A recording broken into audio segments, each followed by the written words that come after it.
Right now we have our question for the night. Everybody stand up and here it is right here. It's called Ask Your Neighbor.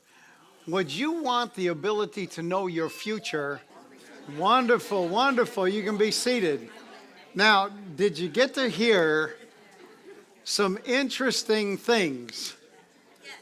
Yes. I know some of you are so spiritual, say, I already know my future. I read the Bible. I know how all this goes already. Oh, I'm a prophet. I know.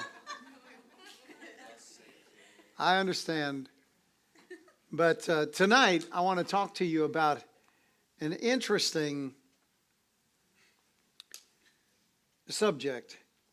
And I want to let you know, I appreciate all of your questions.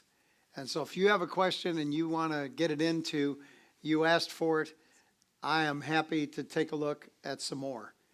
But the whole idea of this is pretty interesting.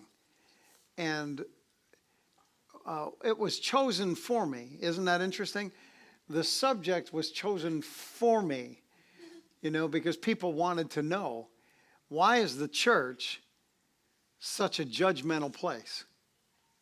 That's pretty interesting. I mean, people, if you've been in the church for more than 3 months, you figured out that the church can be somewhat of a judgmental place. It's pretty interesting how you have to do that. But remember this, in Jesus Christ, grace and truth are perfectly fused. Look in your Bibles, if you would, to Colossians chapter 4, verse number 6. It says, let your speech be always with grace, seasoned with salt, that you may know how to answer everyone. In the New Living Translation, it says, now let your conversation be gracious and effective.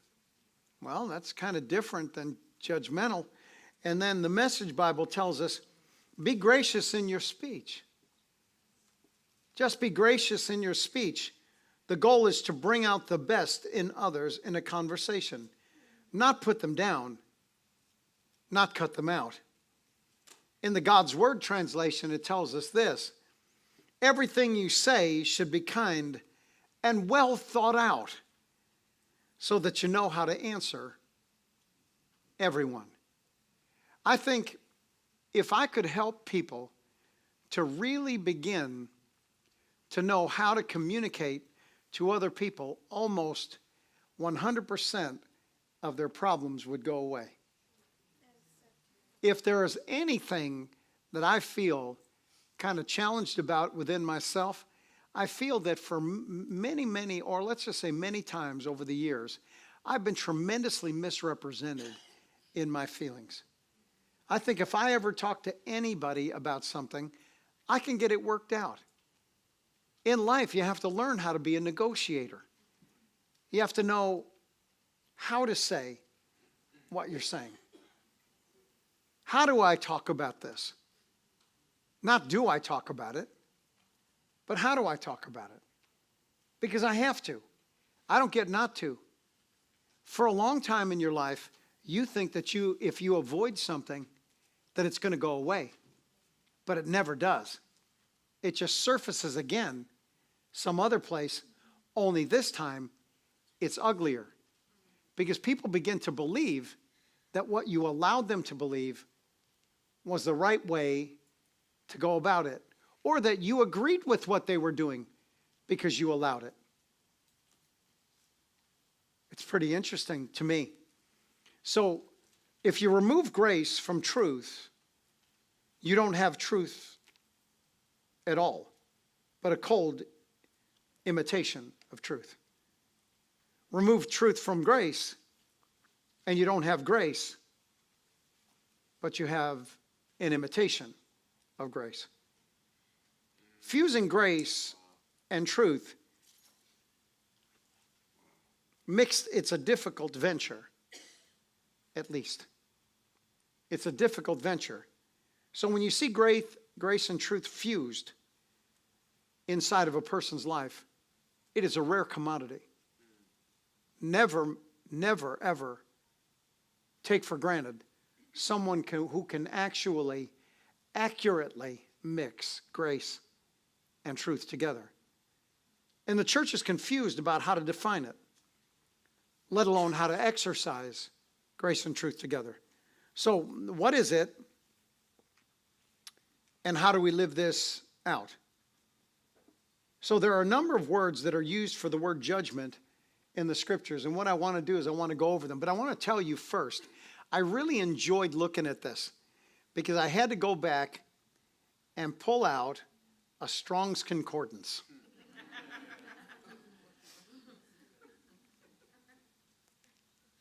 And now, at that point, I felt like a pig in a blanket. I thought it was great.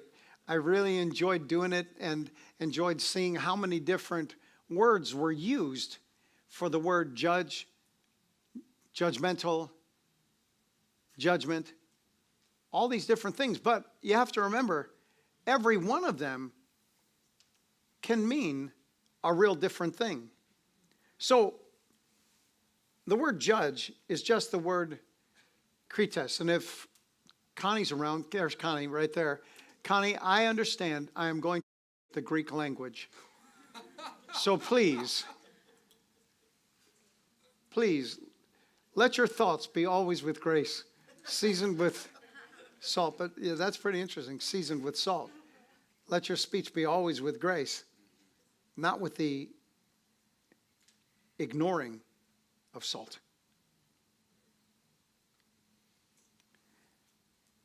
That's a pretty good thought. So there are a number of words. The first one is krites. That's what I'll do. I'll spell them. We can have a spelling contest. So the first one is krites. In Matthew chapter 5, this is the word that's used here. In verse number 25, it says, agree with your adversary quickly while you're on the way with him, or else your adversary will deliver you to the judge, and the judge hands you over to the officer, and you be thrown into prison. That judge is just kind of like what we know a judge in a court to be. And what happens is, if you don't agree quickly, what will happen is that you'll also become guilty of the very same crime. And when you do, you'll be the one thrown into jail, while the other guy that really did it absolutely walks free. The next one is a judge or a divider, but that word is different. That is dikastes, which all has the same root, of course, but this means a judger or one that is qualified to make this judgment. One that's qualified. And Jesus said there, or the question was in Luke chapter 12, someone came to Jesus and they shouted out from a crowd and said, Lord, make my brother give me my part of the inheritance. Make him do it. Jesus responded with verse 14. He said to a man, he said, who made me this judge over you? I can't tell somebody what to do. I'm not going to do that. People come to me very often and they say to me, well, you need to tell that person what to do. Not a chance. If Jesus can't tell them what to do, I can't tell them what to do. That's why when somebody says, oh man, you manipulate people. What are you kidding? Are you kidding me?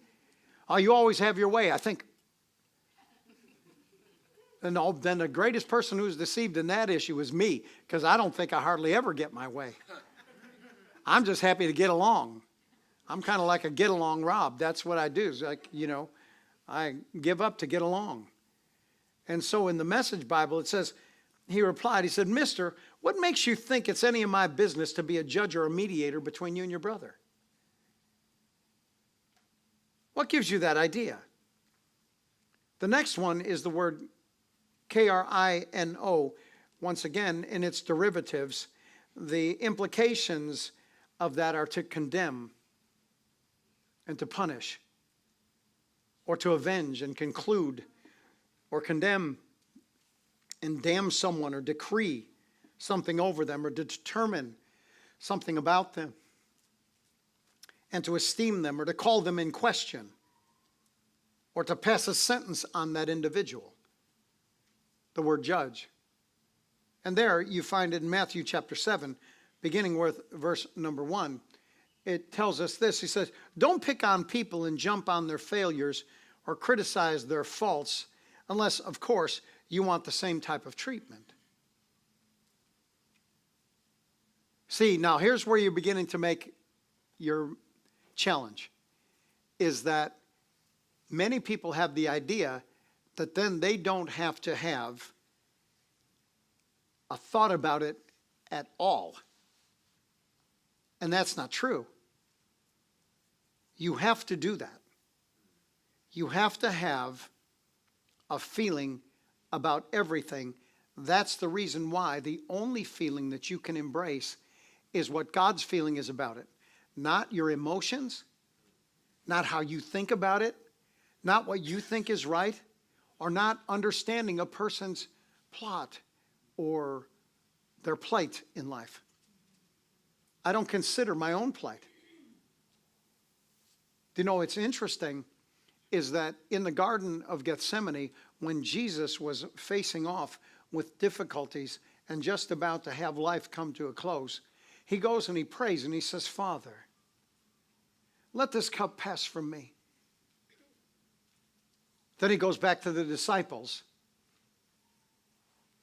He sees them sleeping and says, we got a greater problem than I thought. So he goes back to the Father, starts sweating great drops of blood. And he says, Father, if this cup will not pass from me unless I drink it, then your will be done, not mine. You see, even in all these areas of life, you're not interested in what you think about it. You're not interested in how you feel about it. You only be interested in what God said about it. What did he say? Not what did I say, because all of us, every one of us, we have inside of us, and we'll talk about that in a minute, but we have inside of us a desire for for survival. We want to survive. We want to make people think things better about us than we even think about ourselves. And so we can't do things or feel the way that we want to feel about it. That is the reason why that the term God told me is so wrong. You have to be able to go back into those things which were written before you can ever get into the things which are spoken. Once you're at a place that you do not break what is written at all, that is when what is spoken to you needs to be brought out to everyone around you. Do you believe this about me? What do you think about this? How do you feel about what I'm thinking?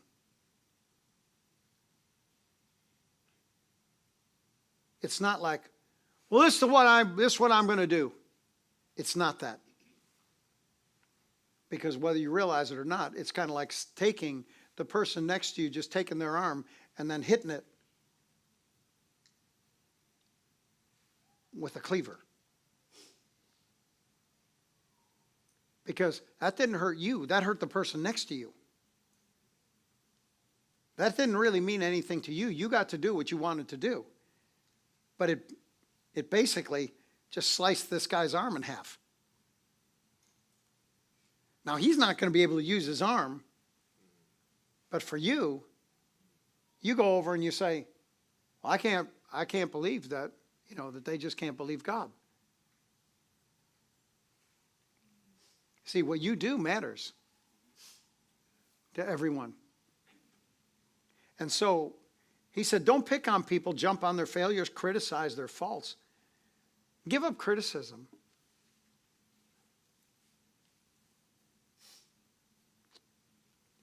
And he said, unless you want the same treatment, he said, that critical spirit has a way of boomeranging.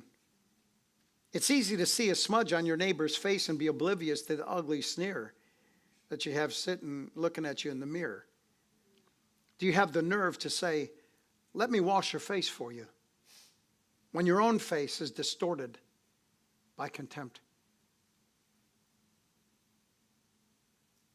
See, you can always get over pain, but you can never get over hurt. That's why you don't let yourself get hurt. Pain is okay. I was talking to Pastor Nancy about this yesterday. I said, if you break your leg, you can wear a cast for 4 weeks. If you bruise your bone, it'll be a year. And you won't know why things don't feel right. It's just, oh, man. Ooh, no. And then you have someone try to come near you, and you go, don't come near me. Don't come near me. But when you break your leg, when it's fixed, it's fixed. But when you bruise your bone, you're always wondering about it. When I played ball a number of years ago, I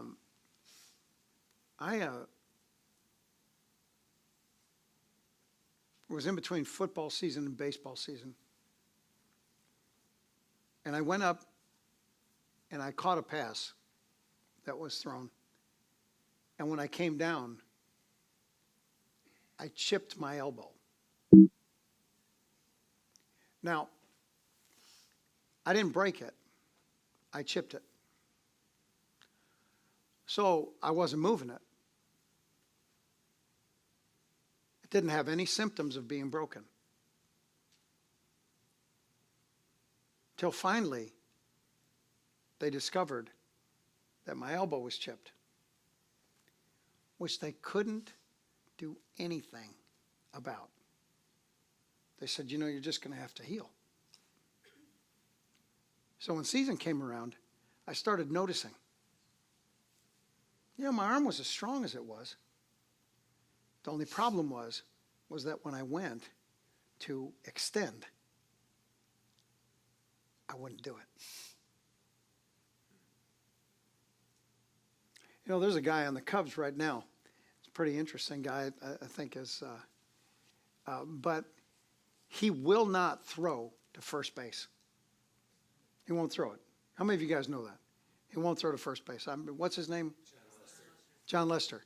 You can take a 40-foot leadoff from first base, and he will not come off the mound to throw that ball to first base.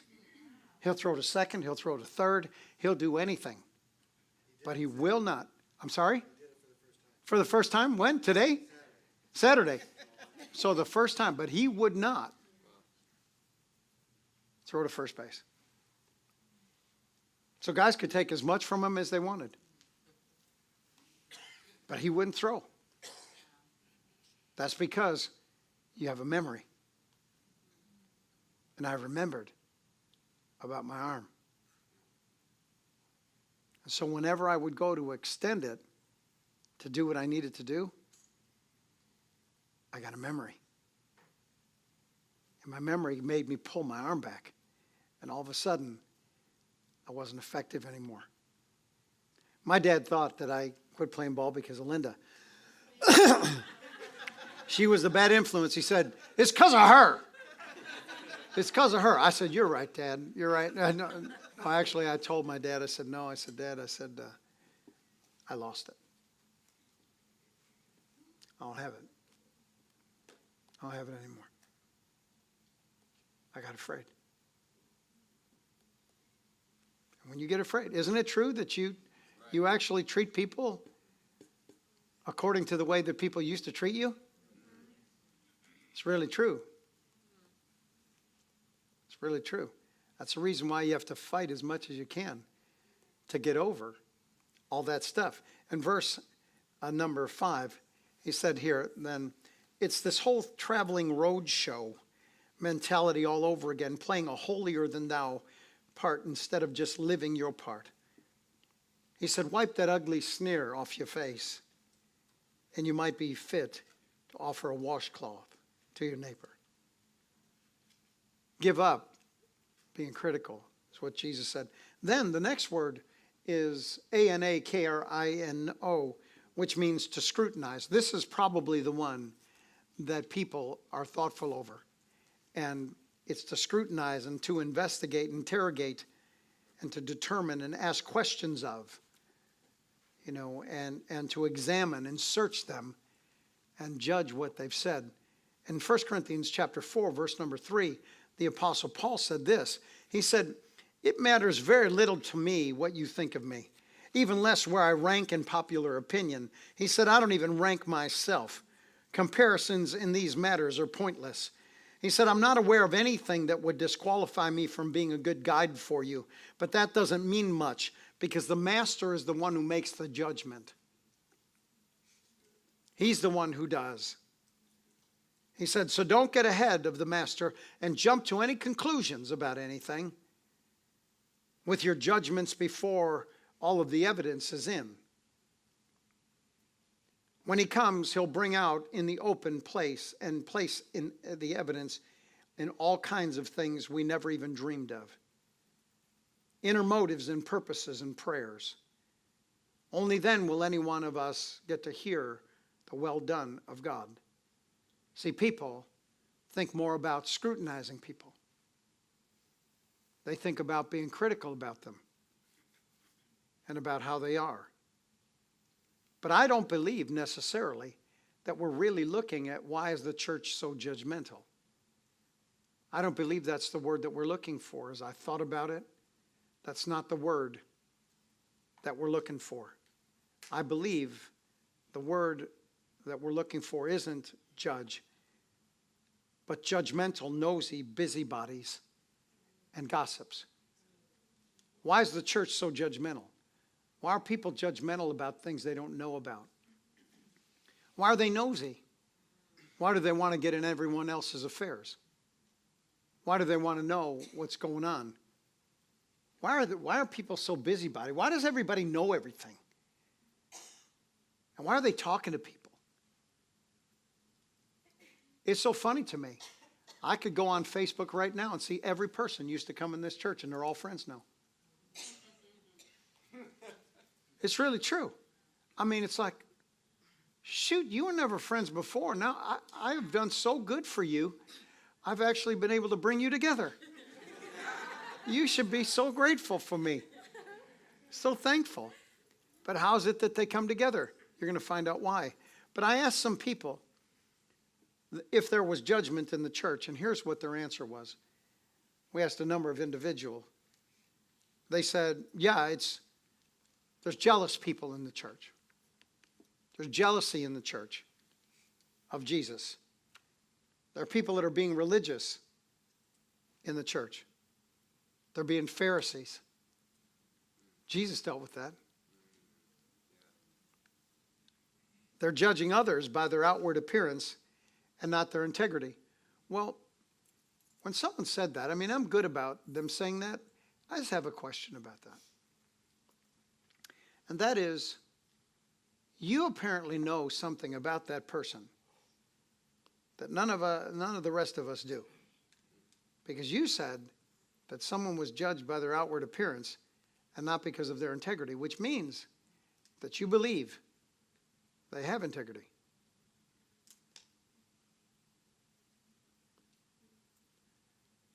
But then what about people taking the scripture out of context? Let me help you.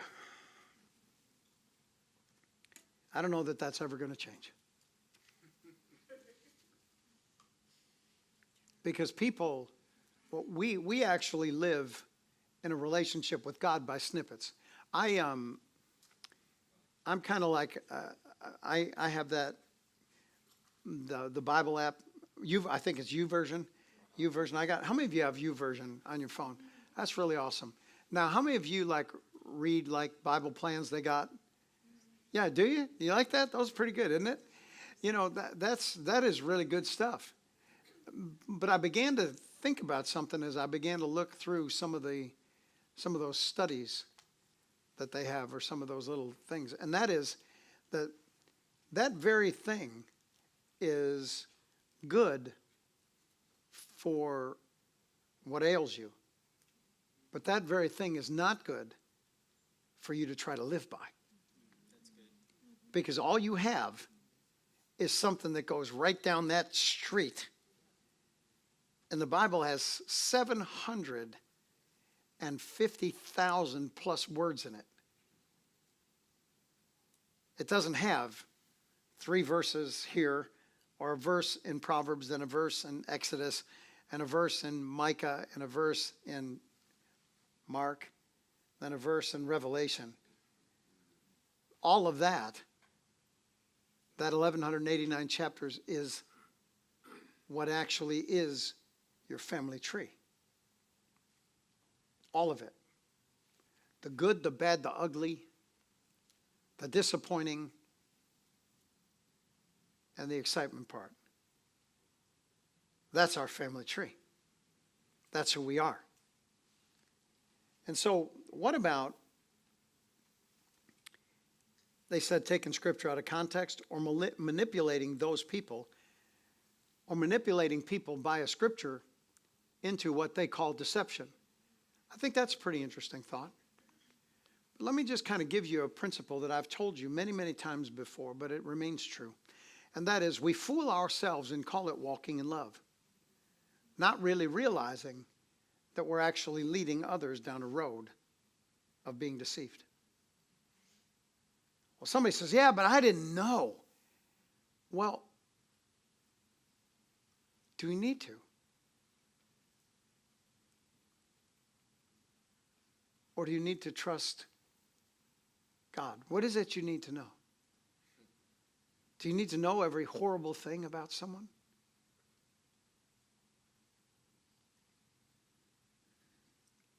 Even if it's true.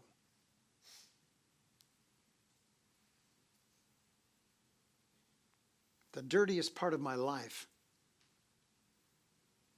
is the part where I have to tell the truth.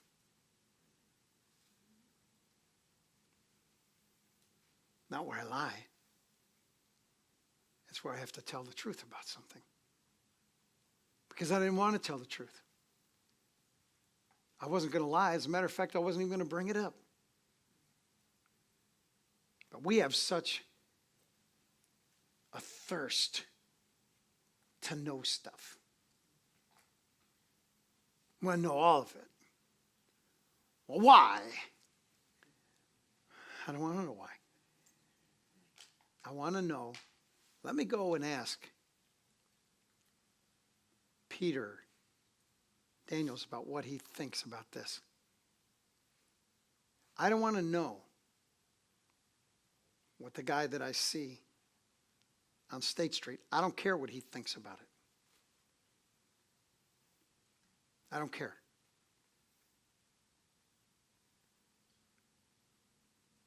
Whatever a person thinks about doesn't really matter to me. It matters to me what Peter thinks. It doesn't matter to me what the guy next to me or the guy below me doesn't. That doesn't matter to me. They don't have all of the information. They don't understand all of the things. What they've done is they've actually made an opinion for themselves without even knowing. And then people go, oh yeah. Like, oh yeah, about what? And now I know that that's true because that's the way the newspapers are. They've got the headlines for weeks and weeks and weeks. Then when they find out that it's not true, on page 48, down at the bottom in microfiche form, they've got, we made a mistake.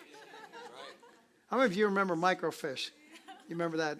That's just small film, super little. Got to put a magnifier over it just to kind of like, get it to plump up enough just to even look at it. But so what is the use of gossip? Now, oh, by the way, if you want to ask me a question during this whole thing, you can. Please feel free. Don't get me off track. Otherwise, I'm already going to tell you, I'll tell you to shut up. So I know that if you ask me, then it was like a real question. You see, humans are emotionally and evolutionarily set up to judge and talk about other people. Now, this is important for you to know. They're actually set up to judge and talk about others, no matter how hurtful it might be, researchers say. An Oxford primatologist, Robin Dunbar, said this: baboons, I never called you a baboon. Don't be going around telling people I called you a baboon. I might have called you Butterball, but I did not call you a baboon, all right? Baboons groom each other to keep, see, you know, how many of you know what a butterball is? You know what a butterball is? It's like, yeah, Thanksgiving time, and then all of a sudden when the bird gets done, it just kind of pops right out there. So baboons groom each other to keep social ties strong. But it's interesting. We humans are more evolved, so we use gossip as our glue. And both of them are learned behaviors. For a baboon, it is a learned behavior to groom another baboon. Why? Because you want them close. And so people that want to be close to each other, what they do is they gossip. They tell each other little secrets. They say things to each other because they believe that what that does is that actually keeps them close to each other. Gossip establishes group boundaries and it boosts self-esteem. Why? Because people begin to believe others. So it boosts their importance to someone else. Then the goal of gossip is not truth or accuracy. That is not the goal of gossip. That's the reason why when you find yourself having said something wrong, what you need to do is go tell on yourself. And then after you've told on yourself a couple times, you'll get over it. You'll think, I'm not saying nothing, man. I've been so embarrassed trying to tell the truth about something. It's been something. So it's not truth or accuracy. That's not the goal of gossip. Here's what the goal of gossip really is. It's the bond that gossiping can forge. Why do you think all those people on Facebook getting along now? Could never get along while they were in church. Now they go to the bar, they can all get along. Go to the pub, they can all be friends. And so it's the bond that gossiping can forge, often at the expense of the one or those around them that is being talked about. It creates a bond between these people, but it actually crucifies someone else who isn't there. That's the reason why that if you're a manager or a supervisor of something, you never allow something to be assigned to an individual or to an employee that is not present. Because it's easy to always put it on the guy that's not there. Let's just hang it on that guy. Oh yeah, man, he's not. Do you reject? No, you don't reject. He's not there. How can he reject? He's not even there. And so when two people share a dislike of another person, gossip brings them closer. So we're not talking about judgmental. Jealousy never does itself or never expresses itself alone. It always has people with it. Always trying to get you over to their side. Somebody find me this scripture, will you please? That I believe it's either Paul or Peter, that had said that really the reason why that they want you is not because of you. They want you so that they can actually validate themselves. Or they actually, he says, glory in your flesh. They don't want you. They want the credibility that you bring.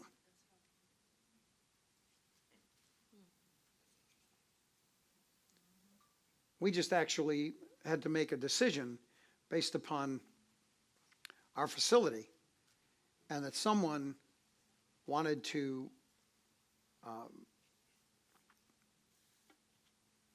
use our facility, but it's in a situation that we don't believe in at all. I'm not doing it because I'm not going to transfer credibility incorrectly.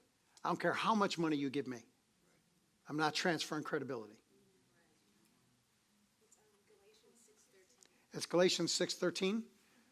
Read, woman. Read. I learned that on the radio. I did. Read, woman. I said. Come on now. I said. Well, for neither do they that are circumcised themselves keep the law, but they wish you to be circumcised, that they may boast. That's a wrong scripture. That's all right. It is. I lied. I told you I don't mind lying. Okay, let's go. No, there's another one. Oh, I only have that verse. No, that's okay. Want me to read it? Work on it. Okay. Okay, good.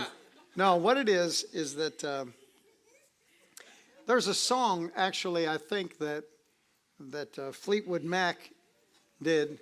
Jack, you'll probably have to tell me what song this is. It's out of my range, of course. But actually, the chorus goes, some of them want to use you.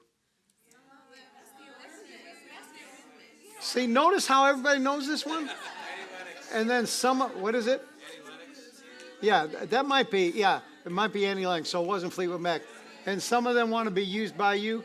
Some of them want, Sweet Dreams is the name of the song. No. Yeah, they may have done something like that, but what I was referring to is what Jack said because I want to have him come closer to me. See? No, so it goes, some of them want to use you, and some of them want to be used by you. Some of them will abuse you, and some of them want to be abused. It's interesting. There's so much truth in lyrics. So when two people share the same dislike, gossipers share the same dislike or the dislike of another person, it brings them closer together. The most effective way of solidifying thought towards a group, a set of people, or an individual is to create them as a common enemy. There is a book that's called The Believer. It was a book actually that teaches communistic crowd control. It's a very interesting book. Scary when you read it, actually. But what it is that you create a common enemy. You actually come together surrounded with the thought of this one thing. What you see in society right now is creating a common enemy. It's not that they don't even have that enemy. You create the common one. And that's what binds us together. Is you create that common enemy. That's what gossipers do. They create a common enemy. Propagandists do it. Militant, ethnic groups, terrorists, all have employed this method. But the one that is most destructive of all is gossip about others. And that is to form an opinion, to criticize or repeat a matter unnecessarily. So then what is gossip? It's a person who habitually spreads intimate or private rumors about another. That's what gossiping does. Now here's an interesting thought about gossip, is that gossip may be true. A rumor is fabricated. Gossip is true. Gossip is the truth about someone's life which should never be repeated. Should never be repeated. And a rumor is information you start spreading without verification of its truth. That's what a rumor is. So when we become believers, we give up the big sins. Lying, stealing, drinking, cheating, drugs, and all the rest. We spend our time with our new friends talking about the Lord and what's going on around us, harmless, we think. But many times our conversations are filled with such things as judgment or rumors. So yeah, but we don't, in my conversations, we never talk about anything. Yeah, because it's an elephant in a room.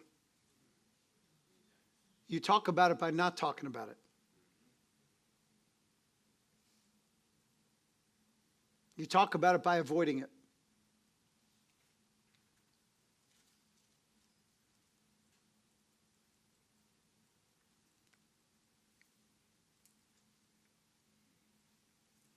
So many times our conversations are filled with other things such as judgment, rumors, hearsay, and shameful truth, all behind a Christian smile. So the Bible talks a lot about gossip. Leviticus chapter 19, verse number 16 says, "Do not spread slanderous gossip among your people. Do not try to get ahead at the cost of your neighbor's life." He said, "For I am the Lord." Don't try to get ahead. Psalm 101, verse 5 says, "Whoever secretly slanders his neighbor, him I will destroy. No one who has a haughty look and an arrogant heart will I endure." Because people that gossip, friends, they reveal two things. Number one, they reveal their desire to bring pain to the lives of other people.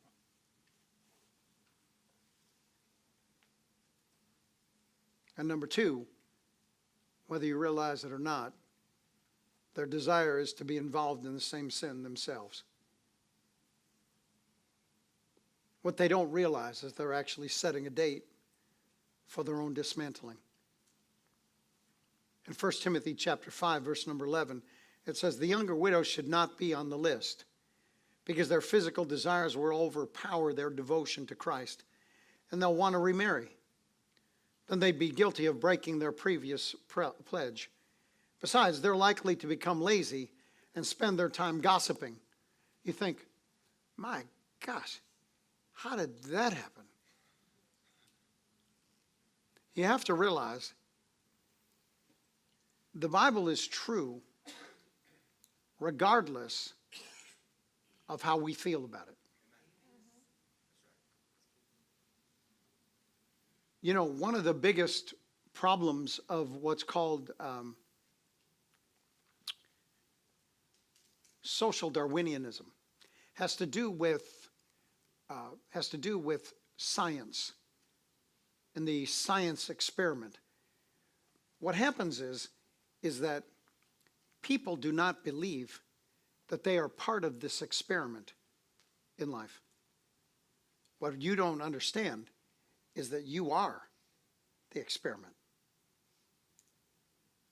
And so the scriptures remain true even when it comes to you.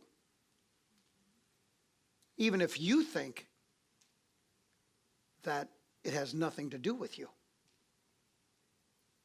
It has everything to do with you because you are the experiment. Someone else isn't the experiment. I'm the experiment. The social Darwinists, they think you can be a casual observer to the experiment. There's only one particular theory of this type of understanding, but that's not the theory that's embraced in society. How society embraces it is that you can be an onlooker to everything that's that experiment. But truthfully, you are it. This all applies to us. Even if we sit there and we go, "Oh no, I wouldn't do that. Oh no, I don't act that way." Oh, no, not me. I wouldn't do that. You now have just proven the validity of the experiment because you thought that it couldn't be you. And so here in verse number 13, once again, that they're likely to become lazy and to spend their time gossiping from house to house, getting into other people's business and saying things that they shouldn't. That's what happens when you're not moving forward in your relationship with God. What you are doing is that you're stopping and you're attempting to build a case so that you don't have to change. The problem becomes somebody else. It's what they do. It's what they've done. Don't you know what they've done? No, and honest, I don't care. This is, do you remember when, do you remember when Solomon actually burnt 1,000 burnt offerings in one day? Do you remember that? Okay. Think of the priests that were sacrificing those animals. They were bloodied from head to toe because of all the sacrifices that they were making to God. That's what the ministry is. You're bloody. You feel dirty. You feel like, yuck, I don't even like me. Because you say things that you wish you didn't have to say. You have to act on situations that you don't want to act on. Things that you would never be a part of in your personal life. People force you to be a part of.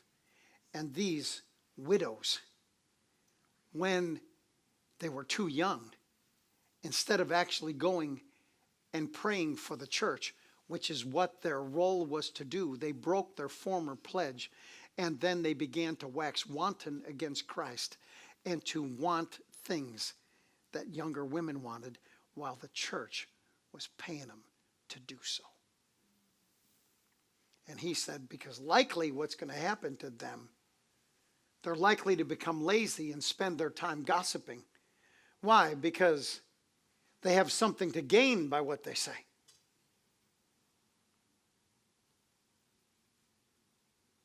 I know you've never met anybody like this, but one of you asked this question.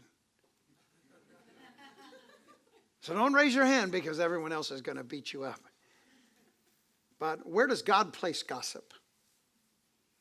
In Romans 1:28, it says, when they refused to acknowledge God, he abandoned them to their evil minds and let them do things that should never be done. Their lives became full of every kind of wickedness, sin, greed, hate, envy, murder, fighting, deception, malicious behavior, and worst of all, gossips.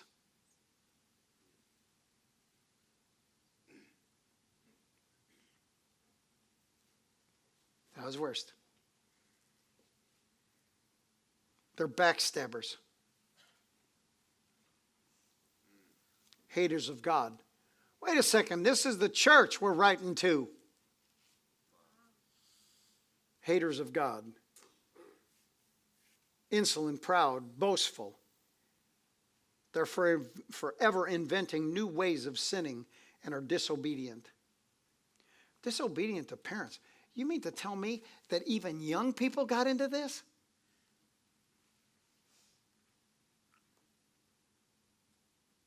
What's the opposite of disobedience?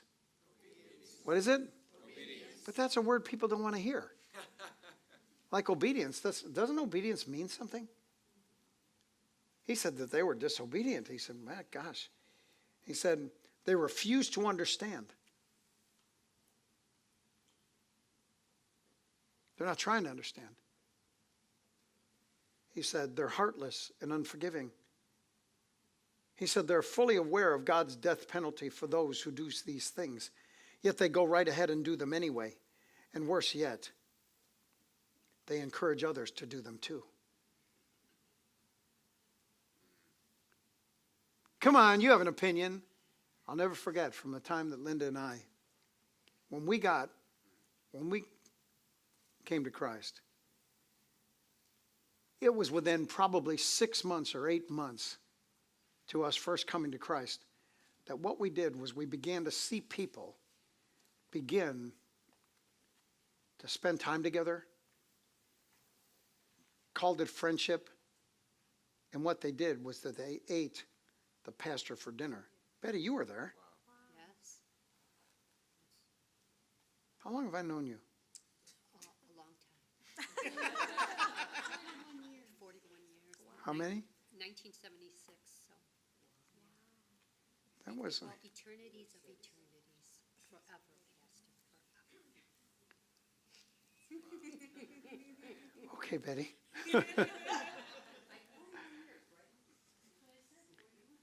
I already won. But we were there. And I recognized it right from the beginning. That these people were drawing us away. They weren't building us up. They were inviting us to an opinion, to a feeling, drawing us closer so that we could have friends.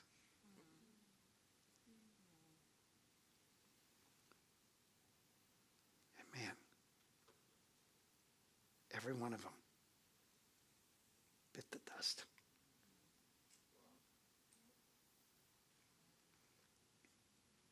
I saw a guy one time, a guy that really meant a real lot to me and Linda, a family that really ministered to us in our marriage and was really great people. Man, the guy was just, he was a leader, super leader. I could never be as good of a leader as he was.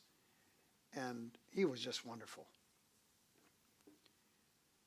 But he got negative about somebody we were listening to on tape long time ago when they had cassettes. Betty, do you remember cassettes?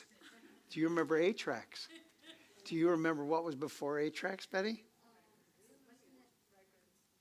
Records? That's amazing. It was a long time ago. Number 45, number 33.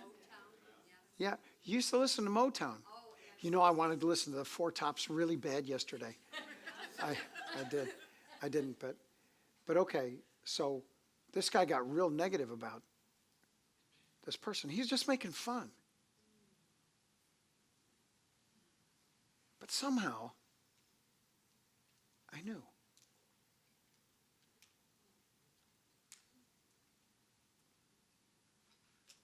I knew. So I said, well, you know, but I don't want to break my relationship with people. I said, I didn't have to break it. He broke it. I didn't break it. Never take people over what's written. Because what's written is going to last a lot longer than a people. You know. And so, remember, something doesn't have to be a lie to make it gossip. Telling the truth for the wrong reason can be more destructive than telling a lie. Here's a layman's definition of gossip. Revealing anything about someone when sharing it is not part of the solution to their problems.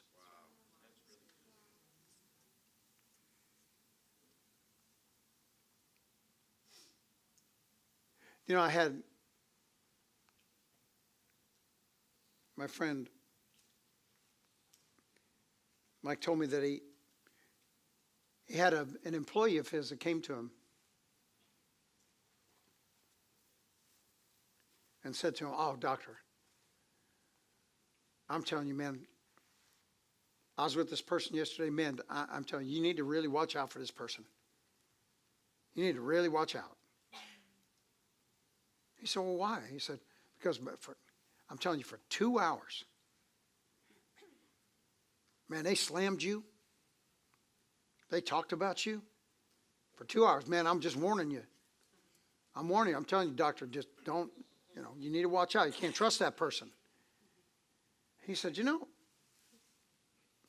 he said, I can handle somebody who hates me. He said, but what I can't handle is Judas, the one who pretends to love you,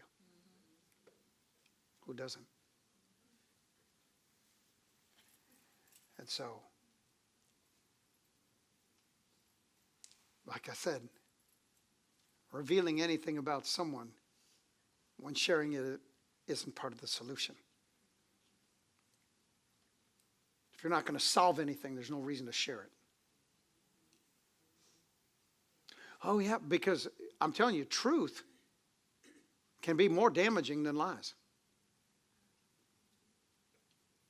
There are things that you don't know and things you don't have to know. You know what I don't have to know? I don't want to know because it makes me look at people funny. I start going, is that really true about you? Are you a serial killer? I mean, what? I mean, really?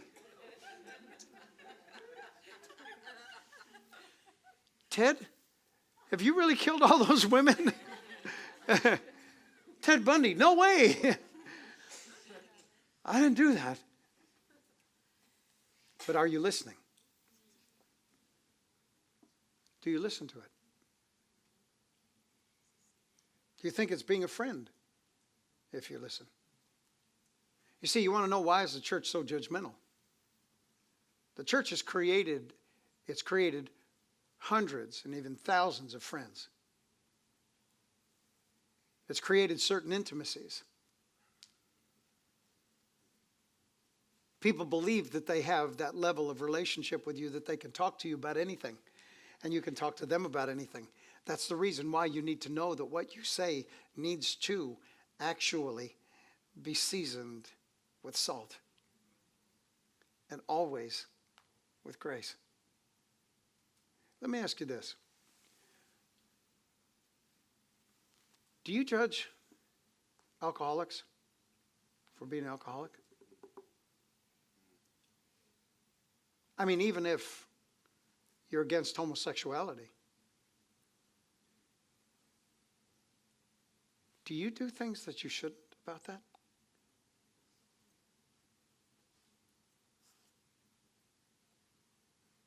If you do, then you've deceived me, because I didn't know you did that. I would never let you do that.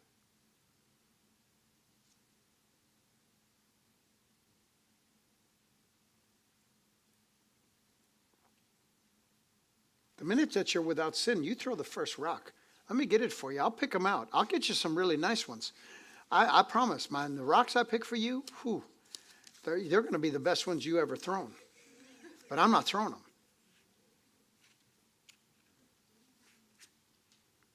Well, that doesn't mean anything else. That just means I won't throw them. But it means nothing else. So many believe that listening to gossip is not as bad as spreading it. That isn't true.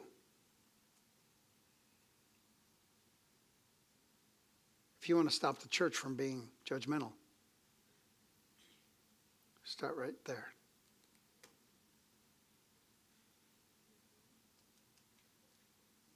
In Proverbs chapter 17, verse number 4, it says, wrongdoers listen to wicked talk. Okay, game over. Wrongdoers listen to wicked talk. Zip, that's it. You listened to it, then you are wrong. Well, yeah, but what they were saying, no. We're not going there to what they're saying. Yeah, but what they were saying was right. No. No,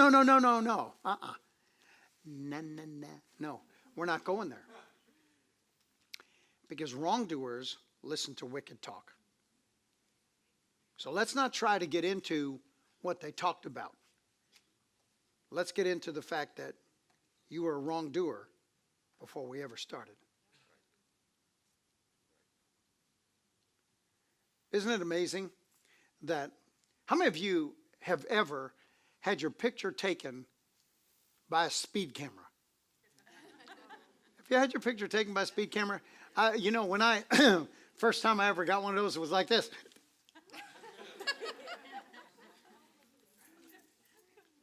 Because, man, that light is just absolutely blinding. It's just like, pop. It's like day. It's like you're going, what just happened? Then it goes off and you go, oh, man, was that like a UFO? What just happened? But then all of a sudden, 2 weeks later, in the mail, you get this picture of yourself going, and it says, hey, we want to give you this picture, and we'll give it to you for $200. P.S. You're buying it.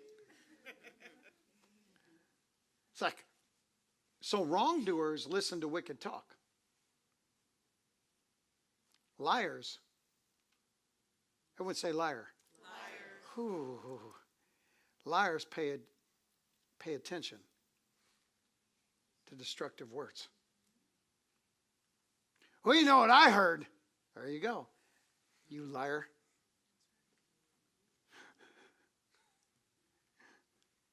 Go ahead, go on Facebook. That's fine. Just someone will tonight anyway. Who matters? You know what they thought? I don't really care. Why do you think I don't do it? I haven't told my wife, I don't want you going on Facebook. I don't like it. The worst thing ever happened to you. Well, but I think that, I can face creep my kids now. And they don't know. I actually go in there under a pseudonym, and they actually accepted me as a friend, so I can see everything that's on their Facebook wall. Really? Do you want to know that? Do you really want to know what your kids are doing? Or do you want the Holy Spirit to know what your kids are doing? Because when you know what your kids are doing, then you become a hypocrite when you talk to them. When you know what they're doing. When you don't know what they're doing, you can go, I love you. You are so sweet. You're just so great. But you become a hypocrite the minute that you know what they're doing and you don't confront it. Wow. Think about it. Come on, think about it. And then the next verse is, David said to Saul, he shouted to Saul, why do you listen to the people who say I'm trying to harm you? Why do you listen to that? Never listen to words. Only watch what a person does.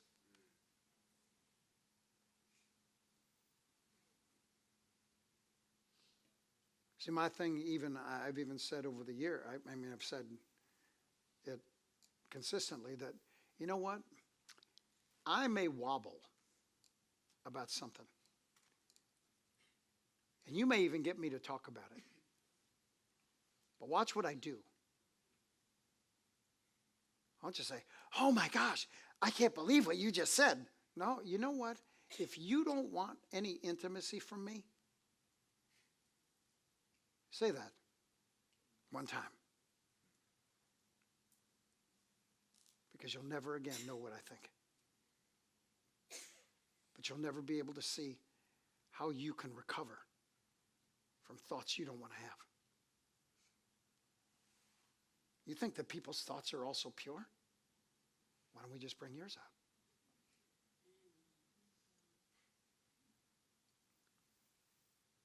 No. Watch what a person does. All the stuff that leads up to what a person does means zero. It's what they do that matters. It's not what they think. It's not even what they said. Because when someone says something to you, you don't even realize all the things that go into making a statement. Don't gossip about it. Don't even talk about it. You will only, Proverbs chapter 22, verse number 11 says this. He that has pureness of heart and for the grace of his lips, kings will be his friend.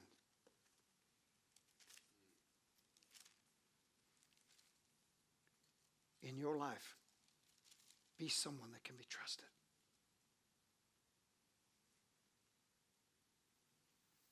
Not someone that's just willing to repeat anything and to look for all the dirty stuff that you can find. And for a moment that you get your 5 seconds of fame in front of some loser.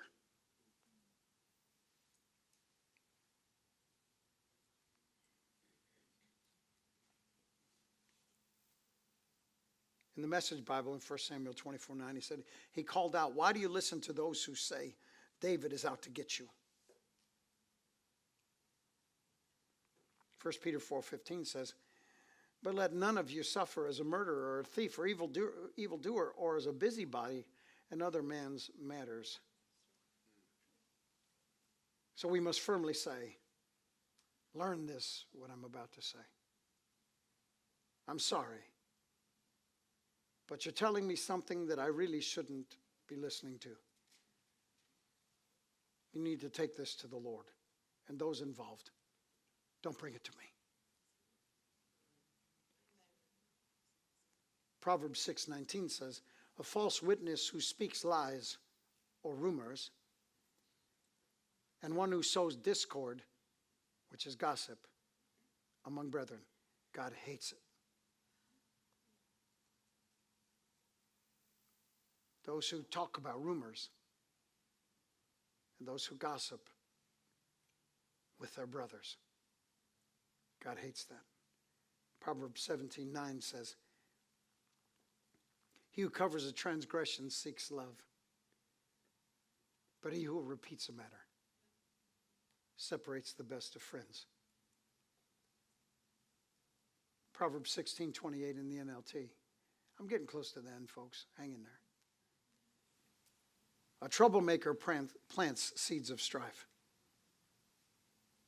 Gossip separates the best of friends."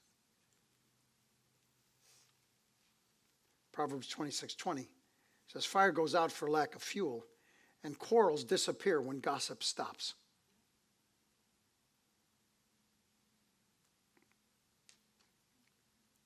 Proverbs 25:9, he says, "So discuss the matter with them privately. Don't tell anyone else, or others may accuse you of gossip. Then you'll never regain your good reputation."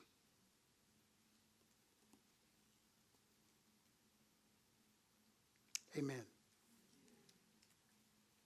The end. Does anybody have any questions about this? Because why is the church so judgmental? Refuse to gossip, and it will stop. It will stop. Stephanie, you have a question? Probably you answered this and I'm asking it, but I'm probably telling on myself too. But when you have something happen with friends, Yeah. and you really don't know how to handle a situation, and you go to another friend and say, "I don't know how to handle this with that person. I know that's gossip, but what do you do?" Because that happens a lot in life, where things happen and you need to talk to someone. Well, the first thing is that I would never tell anybody who it was about. That's the first thing. The second thing is that I would probably find somebody that was not involved in it, unless it actually really involved them. If it involved them, of course, they probably know part of it anyway. You're not actually telling them something they don't know. They know it.